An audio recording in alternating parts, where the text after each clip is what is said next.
ఈరోజు శారాయిని గురించి నేర్చుకుందాం. శారాయి అబ్రాము భార్య.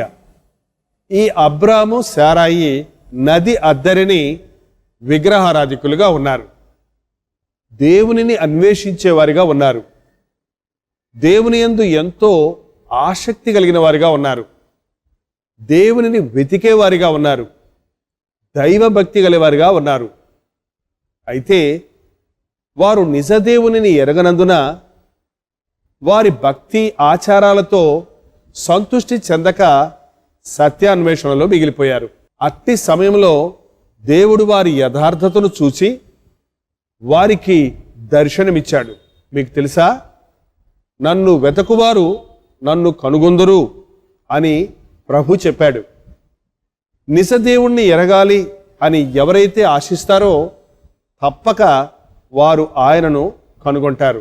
అబ్రహామును శారాయిని చూచి మీ దేశాన్ని వదిలిపెట్టి నేను చూపించే స్థలానికి వెళ్ళండి అన్నాడు. మనం అనేకసార్లు దేవుడు మనం చెప్పినట్టు వినాలి అనుకుంటుంటాం. కానీ నిజంగా దైవభక్తి కలిగిన వాడు దేవుడు ఏం చెప్తాడో విని దాని ప్రకారంగా జీవిస్తాడు. ఎంతమంది ఈ రోజున తమ ఇష్టానుసారంగా జీవిస్తున్నారు? దేవుని చిత్తాన్ని ఎరగకుండా వారి సొంత మార్గాల్లో వెళ్తున్నారు.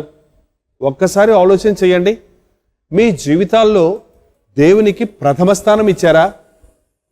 దేవుని యొక్క సన్నిధిని మీరు ఎతికేవారిగా ఉన్నారా? దేవుని వాక్యాన్ని, ఆయన మాటలను, ఆయన సత్యాన్ని ఎరిగి ఆ ప్రకారంగా జీవించేవారిగా ఉన్నారా? అబ్రాము శారాయిలు దేవునికి లోబడ్డారు. నీ ఉన్న స్థలాన్ని వదిలిపెట్టి నేను చూపించే స్థలానికి వెళ్ళమన్నప్పుడు అబ్రాము బయలుదేరాడు. మరి సాధారణంగా ఒక స్త్రీ కొత్త స్థలానికి తన భర్తతో వెళ్ళాలంటే కష్టమే కదా. కొన్ని వాతావరణాలకు, కొన్ని పరిస్థితులకు, కొంతమంది స్నేహితులకు అలవాటు పడిపోయిన వారు ఉన్న స్థలాన్ని వదిలి కొత్త స్థలానికి వెళ్ళాలంటే నిజమే, స్త్రీలకు చాలా కష్టమే. అయితే ఈ శారాయి తన భర్తకు లోబడేదిగా ఉంది. భర్తతో పాటు సుఖమైన కష్టమైన అనుభవించడానికి సిద్ధంగా ఉంది. చూడండి, చాలామంది ఈ రోజుల్లో భర్త వల్ల మేలును అనుభవిస్తానికి సిద్ధమే గాని కీడు అనుభవిస్తానికి ఎందుకు సంకోచిస్తారు? దుఃఖములో భార్యను లేక భర్తను విడనాడటానికి ఎందుకు ప్రయత్నిస్తారు? ఈ శారాయి ఒక చక్కటి పత్నిగా ఉంది, చక్కటి సతిగా ఉంది, తన భర్తకు విధేయురాలవుతుంది. గొప్ప దేవుడు అబ్రాము శారాయిలను పిలుచుకున్నాడు. ఎక్కడికి? ఒక గొప్ప జనాంగానికి వంశోద్ధారకులుగా ఉండనట్లు. అయితే వారికి సంతానం కలగలేదు. ఈ రోజుల్లో చాలామంది గర్భఫలం లేని వారిగా ఉంటున్నారు. మాకు అన్నీ ఉన్నాయి కానండి పిల్లలు లేరు అని చెప్పేవాళ్ళు ఎందరో ఉన్నారు. గర్భఫలము యెహోవా ఇచ్చు దానము, కుమారులు ఆయన అనుగ్రహించు స్వాస్థ్యము అని పరిశుద్ధ గ్రంథమైన బైబిల్ చెప్తుంది. మానవుడు తన సొంత శక్తితో సంతానాన్ని సంపాదించుకోలేడు. ఎందరో వైద్య నిపుణులు ఏవేవో ప్రయత్నాలు చేస్తున్నారు, కానీ అది టెస్ట్ ట్యూబ్ బేబీ అంటున్నారే కానీ గర్భఫలము యెహోవా ఇచ్చు దానము. ఈ కార్యక్రమాన్ని వీక్షిస్తున్న సహోదరి, గర్భఫలము లేదనే దిగులుతో ఉన్నావా? నలుగురు 4 మాటలు అంటుంటే దుఃఖపడుతున్నావా? ఎన్నో రీతిలుగా నిన్ను నీ భర్తే అవమానపరుస్తుంటే కృంగిపోతున్నావా? చూడండి, ఒకవేళ మీ భార్యకు బిడ్డలు లేకపోతే అది ఆమె తప్పు మాత్రం కాదు, మీరు కూడా ఈ విషయంలో జవాబుదారీ. ఒకవేళ మీకు శరీర సంబంధమైన లోపములున్నాయేమో పరీక్షించుకోనండి. లేక ఏ రీతిగా మీరు గర్భఫలం లేనివారిగా ఉన్నప్పటికీ బిడ్డలు లేరని భార్యను నిందించడం వల్ల ప్రయోజనం లేదు. ఎంత విచిత్రం!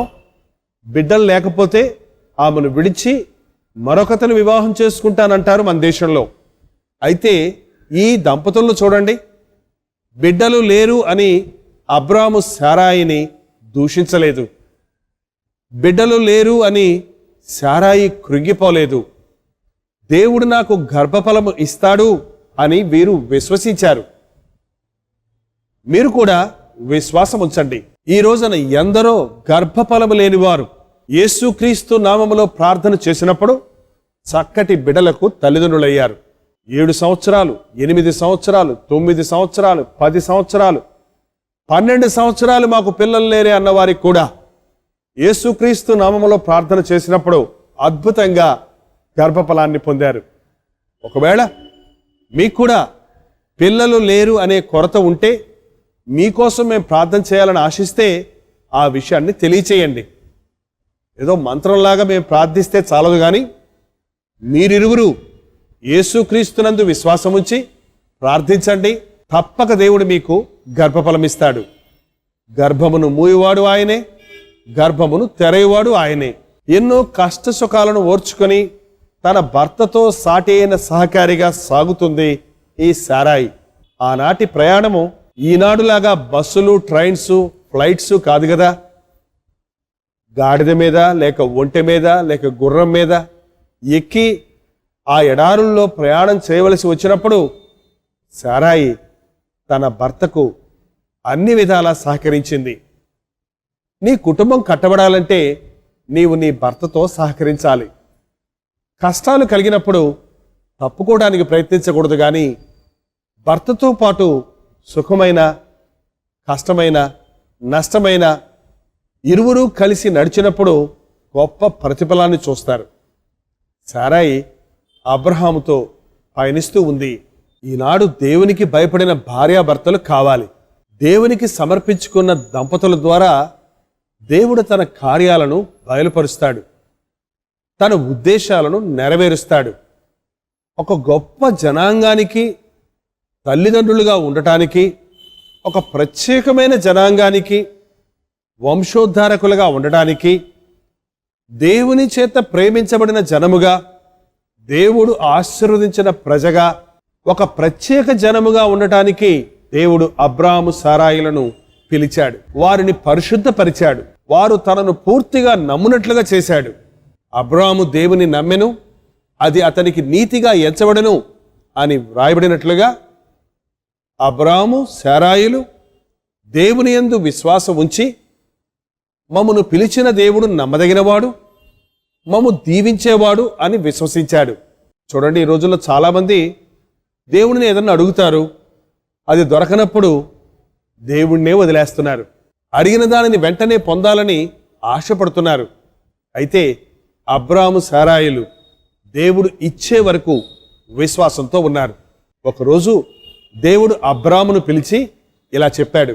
చూడండి, అబ్రాము 99 ఏండ్ల వాడైనప్పుడు యెహోవా అతనికి ప్రత్యక్షమై, నేను సర్వశక్తి గల దేవుడను, నా సన్నిధిలో నడుచుచు నిందరహితుడివై ఉండుము, నాకును నీకును మధ్య నా నిబంధనను నియమించి నిన్ను అత్యధికముగా అభివృద్ధి పొందించదనని అతనితో చెప్పాను. అబ్రాము సాగిలపడి ఉండగా దేవుడు అతనితో మాట్లాడి, ఇదిగో నేను నియమించిన నా నిబంధన నీతో చేసి ఉన్నాను. నీవు అనేక జనములకు తండ్రి వగుదువు, మరియు ఇక మీదట నీ పేరు అబ్రాము అనబడదు. నిన్ను అనేక జనములకు తండ్రినిగా నియమించుతును గనుక నీ పేరు అబ్రహాము అనబడును.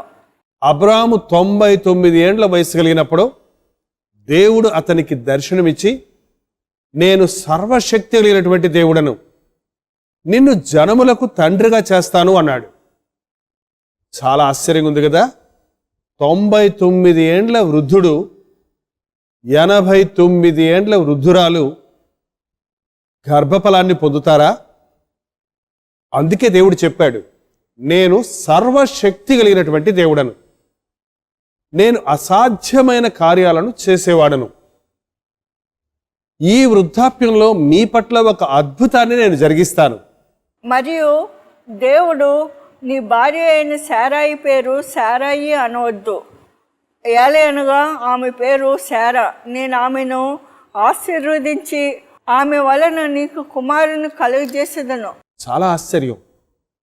99 ఏండ్ల వయసులో వారిని ఇట్టి దీవెనలతో దేవుడు దీవించటం చరిత్రలో ఎంతో అద్భుతంగా ఉంది. ఇది ఒట్టి మాటలు కాదు. దేవుడు దీవించాడు, దేవుడు వారిని దర్శించాడు.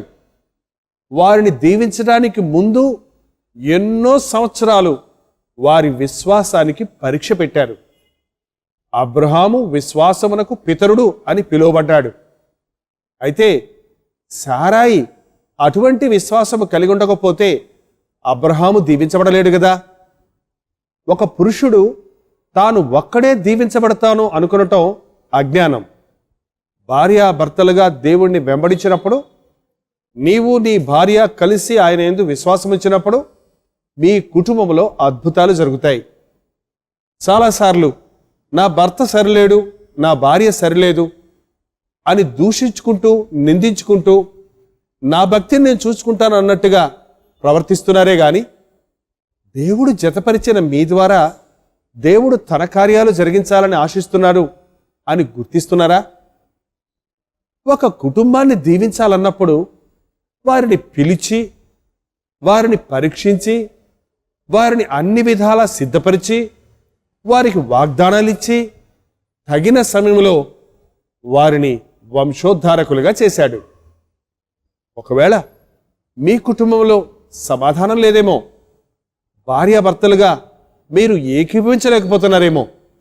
ఎందుకు ఈ దినాన అనేక మంది పురుషులు వీధులు వెంట ఉంటున్నారు, తమ సంపాదనంతా బయట ఖర్చు పెడుతున్నారు, సంతోషం కోసం ఎక్కడెక్కడో తాపత్రయపడుతున్నారు. నీ భార్య యందు నీవు ఆనందించమని, నీ భర్తతో నీవు సంతోషించమని పరిశుద్ధ గ్రంథం తెలియచేస్తూ ఉంది. భార్యాభర్తలుగా మీరిరువురు కలిసి దేవుని యందు ఆనందించినప్పుడు మీరు వర్ధిల్లుతారు. మీకు చక్కటి గర్భఫలం ఇవ్వబడుతుంది. మీ బిడ్డలు వర్ధిల్లుతారు. మీ వంశము ఆశీర్వదించబడుతుంది. మీ ద్వారా దేవుడు ఆశించిన కార్యాలు జరుగుతాయి.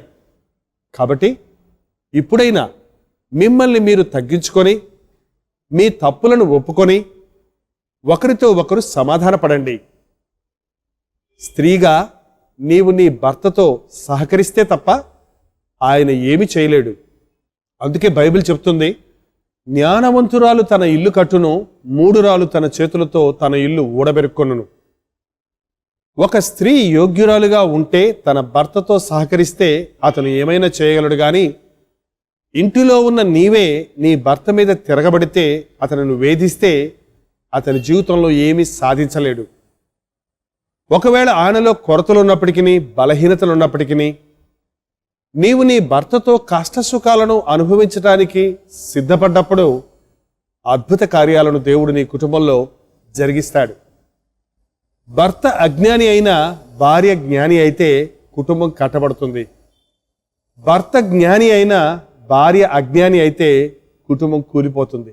కాబట్టి ఓ స్త్రీ, నీ స్థానం కుటుంబంలో ఎంతో ప్రాముఖ్యమైంది అని గుర్తించు.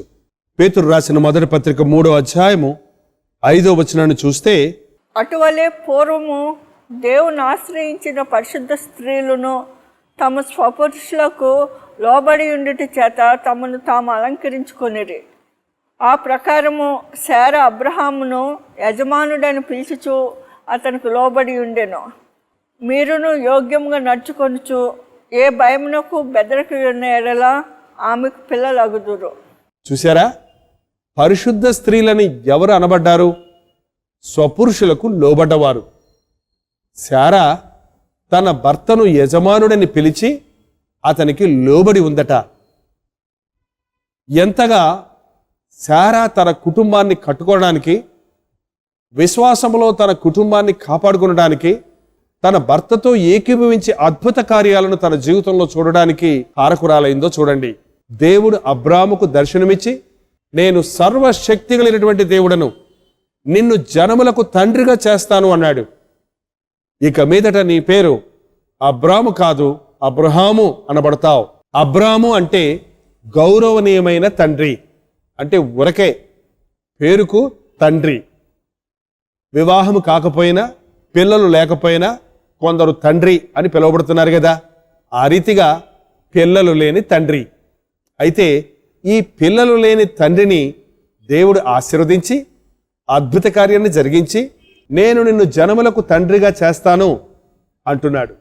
అందుకే ఇక మీదట నీ పేరు అబ్రాము అనబడదు, అబ్రహాము అనబడుతుంది. అబ్రహాము అంటే జనములకు తండ్రి అని అర్థము. అంతేకాదు, దేవుడు అబ్రహాముతో, నీ భార్య అయిన శారాయి ఇక మీదట శారాయి అనబడదు, ఆమె జనములకు తల్లి అవుతుంది కాబట్టి శారా అను అన్నాడు. శారాయి అంటే జగడగుండి అని అర్థం. శారా అంటే రాకుమారి అని అర్థం. జగడగుండిగా ఉన్న శారాయిని దేవుడు రాకుమారిగా చేసి ఉన్నాడు. ఒకవేళ నీవు జగడగుండిగా ఉన్నావేమో, నీ భర్తను వేధించే వ్యక్తిగా ఉన్నావేమో, నీ తల్లిదండ్రులను బాధ పెట్టిన వ్యక్తిగా ఉన్నావేమో, నీ జీవితంలో అందరూ నీ పట్ల విరక్తి చెంది ఉన్నారేమో, నిన్ను రాకుమారిగా చేయటానికి, రాజులను కనే తల్లిగా చేయటానికి, జనములకు తల్లిగా చేయటానికి దేవుడు ఆశిస్తూ ఉన్నాడు. శారా అంటే జనములకు తల్లి. ఆమెను నేను దీవిస్తాను, ఆమె గర్భఫలాన్ని ఆశీర్వదిస్తాను, ఆమె గర్భములో నుండి జనములు రాజులు ఉద్భవిస్తారు అని దేవుడు 89 ఏండ్ల వయసులో శారాని గురించి వాగ్దానం ఇచ్చాడు. ఎంత విచిత్రం! ఆ మాటలు విన్నప్పుడు అబ్రహాముకు నవ్వొచ్చింది. శారా కూడా నవ్వుకుంది. నాకు ఈ వయసులో పిల్లలా? నేను ఇంత వృద్ధాప్యంలో తండ్రినవుతానా అని ఆశ్చర్యపడ్డాడు. అవును, మనుషులకు అసాధ్యమే కానీ దేవునికి సమస్తము సాధ్యం.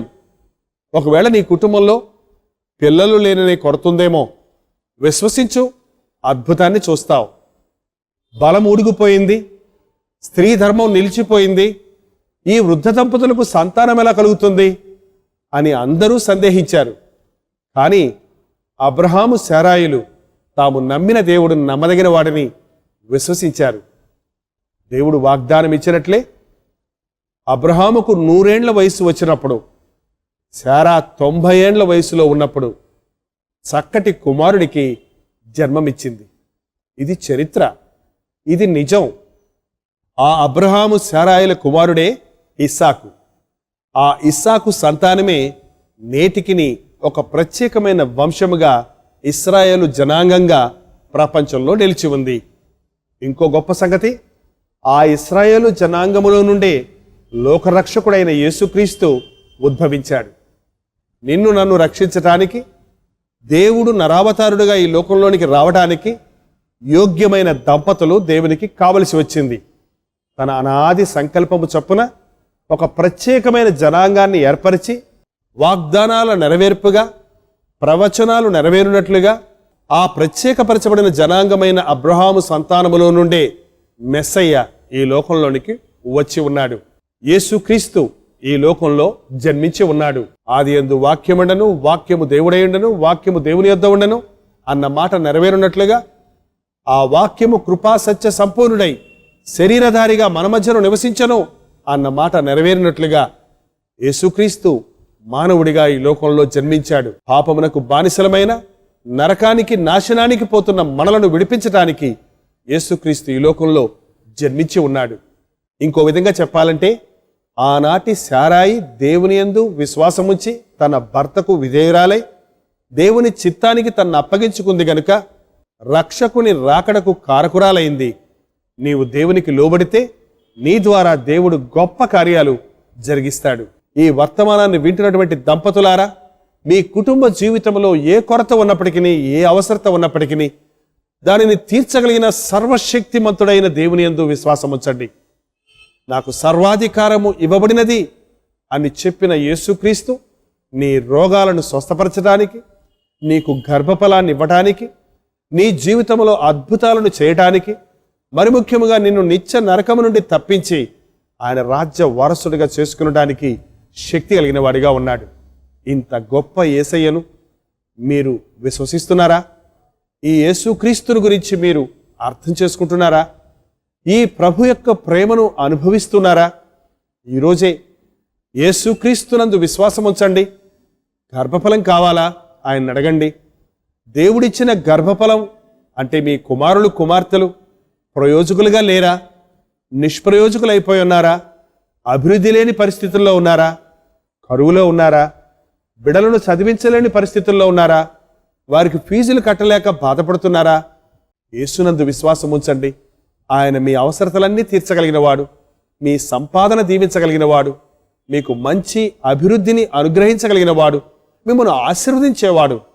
ఆయన యందు విశ్వాసం ఉంచి భార్యాభర్తలుగా మీరిరువురు ప్రార్థించండి. దేవుడు తన కార్యాలను మీ పట్ల జరిగిస్తాడు. కాబట్టి సర్వశక్తి కలిగినటువంటి ఈ దేవుడు మీ జీవితాల్లో అద్భుతం చేయనట్లు భార్యాభర్తలుగా ఉన్న మీరిరువురు దేవుని సన్నిధిలో మోకరించి ఆయనకు అప్పగించుకునటం, ప్రార్థించటం అభ్యాసం చేసుకోండి. అప్పుడు మీ జీవితంలో అద్భుత కార్యాలు జరుగుతాయి. మీ సంతానము పిల్ల పిల్ల పిల్ల తరముల వరకు ఆశీర్వదించబడుతుంది. ఎంతో సులభంగా చెప్పేశారు. నా భర్త నాతో ఏకీభవించడండి, ఆయన ప్రార్థన చేయడండి అంటున్నారా? అయితే మొదట మీరు మీ యజమాని కొరకు ప్రార్థించండి. మీ యజమాని హృదయంలో దేవుడు క్రియ చేయనట్లు ప్రార్థించి మీరు ఆయనకు విధేయులై మీ మంచి మాదిరితో, మీ అణుకువతో, మీ ప్రేమతో క్రీస్తు కొరకు మీ యజమానిని సంపాదించుకోండి. ఒకవేళ నా భార్య నాతో ఏకీభవించదు అంటారేమో, మీకు కూడా ఇదే మందు. మీరు మొదట మీ సొంత శరీరం వలె మీ భార్యను ప్రేమించండి. ఆమె యొక్క బలహీనతలను క్షమించండి, ఓర్చుకోండి. మీ మాదిరి జీవితంతో ఆమెను మార్చుకోవచ్చు. అంతేకాదు, సర్వశక్తి కలిగిన దేవుడు ఆమె హృదయమును మార్చగలడు. దయచేసి ఇతను మారడు, ఈమె మారదు అని అనకండి. మనుష్యులకు అసాధ్యమైన కార్యాలను దేవుడు జరిగిస్తాడు. విశ్వాసం ఉంచండి, ప్రార్థించండి, అద్భుత కార్యాలు మీ జీవితంలో చూస్తారు. ఒక కుటుంబంగా మీరు జతపరచబడ్డారు దేవుని గొప్ప ఉద్దేశాలు మీలో నెరవేరడానికి. కాబట్టి ఈ సమయంలో భార్యాభర్తలుగా మీరిరువురు ఈ కార్యక్రమాన్ని వీక్షిస్తుంటే అక్కడే మీరు మోకరించండి. ఒక ప్రత్యేకమైన ప్రార్థన మీ కొరకు చేయాలని ఆశిస్తున్నాం. ఒకవేళ మీకు పిల్లలు లేకపోతే ఇప్పుడే అడగండి. తప్పక దేవుడు ఒక అద్భుత కార్యాన్ని మీ జీవితాల్లో ఇప్పుడే జరిగిస్తాడు. ఒకవేళ మీకు పిల్లలు ఉన్నప్పటికీ వారు ప్రయోజకులుగా లేరనో, వారిని పోషించలేకపోతున్నామనో, వారు అనారోగ్యంగా ఉన్నారనో, మరేదైనా బాధ కష్టము ఉంటే ఆ సంగతి కూడా దేవునికి చెప్పండి. పిల్లలను ఇచ్చిన దేవుడు ఆ పిల్లలను పోషించడానికి, వారిని సంరక్షించడానికి తన కృపను మనకిస్తాడు. దయచేసి మీరున్న స్థలంలో కళ్ళు మూసుకొని మాతో పాటు ఏకీభించి ప్రార్థించండి. ప్రార్థన. పరిశుద్ధుడా, ప్రేమలైన తండ్రి, అబ్రహాము శారాల జీవితమును మేము చూచినప్పుడు ఎంత గొప్ప అద్భుతాన్ని వారి జీవితాల్లో నువ్వు చేసి ఉన్నావో గమనించినప్పుడు, ఎంతగా వారిని నీవు ఏర్పరచుకొని, పిలుచుకొని, ప్రేమించి, దీవించి, ఆశీర్వదించావో గమనించినప్పుడు నీకు స్తుతులు చెల్లిస్తూ ఉన్నాము. నిన్న, నేడు, రేపు నిరంతరము ఏకరీతిగా ఉన్న దేవా, ఈనాడు కూడా నీవు అద్భుతాలను మా జీవితాల్లో జరిగించగలవు అని నమ్ముచున్నాము. ఇదిగో ఈ కార్యక్రమాన్ని వీక్షిస్తూ ఎవరైతే నాకు గర్భఫలము లేదు అనే దుఃఖములో ఉన్నారో అట్టి వారి కొరకు ప్రత్యేకంగా ప్రార్థిస్తున్నాము. వారిలో శరీర సంబంధమైన లోపములు ఉన్నప్పటికీ, చీకటి శక్తుల ప్రభావం అయినప్పటికీ, మరేదైనా కారణం వల్ల వారి గర్భము మూయబడి ఉన్నప్పటికీ, నజరేయుడైన యేసుక్రీస్తు నామములో ప్రతి శాపమును కొట్టివేయుచున్నాము. ఒక అద్భుతాన్ని జరిగించి వారికి కావలసిన గర్భఫలాన్నిచ్చి, ఇదిగో నా దేవుడు నా ప్రార్థన ఆలకించాడు అని వారు సాక్ష్యం ఇచ్చినట్లుగా ఈ కార్యక్రమాన్ని వీక్షిస్తున్న వారిని దర్శించుము నాయన. మా బిడ్డలను ఎంతో కష్టపడి పెంచి పెద్ద చేశాము, వారు మమ్మల్ని విడిచిపెట్టి ఉన్నారు, వారు మా మీద తిరగబడి ఉన్నారని ఎంతమంది తల్లిదండ్రులు ఈ సమయంలో వేదన పడుతున్నారో ఈ తల్లిదండ్రుల హృదయాలకు ఆదరణ కలుగు చేయము నాయన. సర్వశక్తి కలిగిన దేవా, అన్ని విధాలా మా కష్ట నష్టాల నుండి మమ్మల్ని తప్పించగలిగిన శక్తి కలిగిన దేవా, నీకు వందనములు. నీకు అసాధ్యమైనది ఏది లేదు కనుక నీకు స్తుతులు నాయన.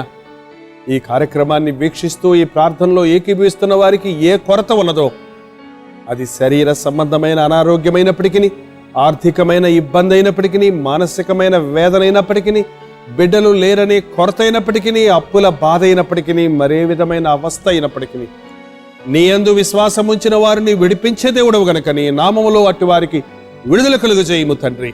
నీ అద్భుత కార్యాలను ఈ కార్యక్రమాన్ని వీక్షిస్తున్న వారి జీవితాలలో జరిగించుమని యేసుక్రీస్తు నామములో అడుగుచున్నాను తండ్రి. ఆమేన్.